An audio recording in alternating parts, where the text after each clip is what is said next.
দেশত এতিয়া বাজি উঠিছে যুদ্ধৰ সাইৰেন। পাকিস্তানৰ আক্ৰমণ তছনছ কৰি প্ৰত্যাক্ৰমণ চলাইছে ভাৰতে। ধ্বংস কৰি দিছে পাকিস্তানৰ বহুকেইটা সন্ত্ৰাসবাদীৰ ঘাটি। মিছাইল আৰু ড্ৰোনেৰে পাকিস্তানৰ বিভিন্ন স্থানত আঘাত হানিছে ভাৰতে। বৰ্তমান যুদ্ধৰ এই পৰিপ্ৰেক্ষিতত ভাৰতীয় সেনাবাহিনী অৰ্ধ সামৰিক বাহিনীৰ ছুটি কেঞ্চেল কৰিছে, যাৰ বাবে দেশমাতৃ ৰক্ষাৰ বাবে সদায় প্ৰস্তুত ভাৰতীয় সেনা ঢাপলি মেলিছে বৰ্ডাৰলৈ। বিশ্বনাথৰ বিপ্লৱ চেত্ৰীও ঢাপলি মেলিছে কাশ্মীৰলৈ।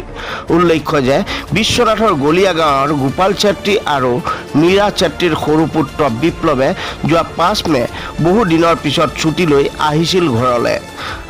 2017 চনত CRPFত যোগদান কৰা বিপ্লৱ মণিপুৰত আছিল, কিন্তু কালি অহা এক নিৰ্দেশত ছুটি কেঞ্চেল হোৱাৰ বিষয়ে জানিব পাৰে আৰু কাইলৈ এখন বিশেষ ৰেলেৰে কাশ্মীৰলৈ লৈ যোৱা হ'ব বিপ্লৱক। পিতৃ মাতৃ তথা পত্নীক ঘৰত থৈ কাইলৈ বিশেষ ৰেলেৰে কাশ্মীৰ যাবলগীয়া বিপ্লৱে এনেকুৱা পৰিস্থিতিত গৌৰৱ অনুভৱ কৰিছে আৰু সুপ্ৰশিক্ষিত সৈনিক বুলি কৈ কোনো ভয়ত কাৰণ নাই বুলি মন্তব্য কৰিছে। ইফালে পিতৃ মাতৃয়ে নিজৰ সন্তানক দেশমাতৃক ৰক্ষা কৰিবলৈ হাঁহি মুখে বিদায় দিছে।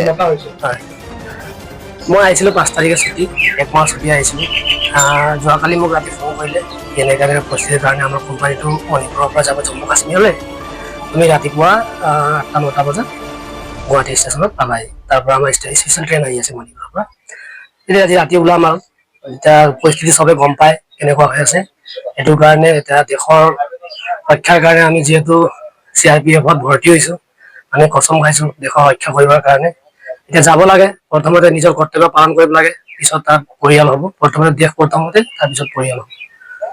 বাকী তেনেকুৱা একো নাই। দেশৰ কাৰণে যিহেতু ভৰ্তি হৈছোঁ, আমি প্ৰাউড ফিল কৰোঁ কি আমি যুদ্ধৰ কাৰণে আমাক মাতিছে, আমি হাঁহি মুখেৰে যাম আৰু আমি জয়ী হৈ আহিম। মানে ক'ব লগা আছে। ট্ৰেইনিংটো আগতে অলৰেডি হৈছে, এতিয়া মানে আমাক ইয়াৰ পৰা লৈ যাব, আমাক লোকেশ্যন দিয়া নাই। মই CRPFত আছোঁ। এতিয়া চব ৱেল ট্ৰেইন চলজাৰে আছে, কোনো তেনেকুৱা নাই। আমাৰ ট্ৰেইনিং হয় 1 বছৰ 14 মাহ ট্ৰেইনিং হয়, তাতে কোনো নাই। চব বস্তু আমাক শিকোৱা আছে। আমি কোনো আমাৰ একো ভয় নাই, একো নাই। বাছ আমি নিজৰ ৰেছপনচিবিলিটি ভালকে পালন কৰিম। যিটো পৰিস্থিতি হৈছে, পাকিস্তানে যিটো দুৰ্ব্যৱহাৰ কৰিছে আমাৰ ভাৰতক, তাৰ এশিকনি দিবলৈ আমাৰ ল'ৰাহঁত সদায় প্ৰস্তুত। সিহঁতক ট্ৰেইনিং সেইকাৰণে দিয়া হৈছে, আমি জোৱানত এইকাৰণে ভৰ্তি কৰাইছোঁ দেশ ৰক্ষাৰ কাৰণে। এতিয়া আহিছিল 1 মাহৰ কাৰণে, 5 দিনতে যাব লগা হৈ গৈছে। যুদ্ধৰ কাৰণে যাবলৈ ওলাইছে যেতিয়া আমি প্ৰাউড ফিল কৰোঁ, যাতে জয়ী হৈ উগ্ৰবাদী পাকিস্তানক দমন কৰি আকৌ ঘূৰি আহক, দেশত শান্তি আনক, সেইটো কামনা।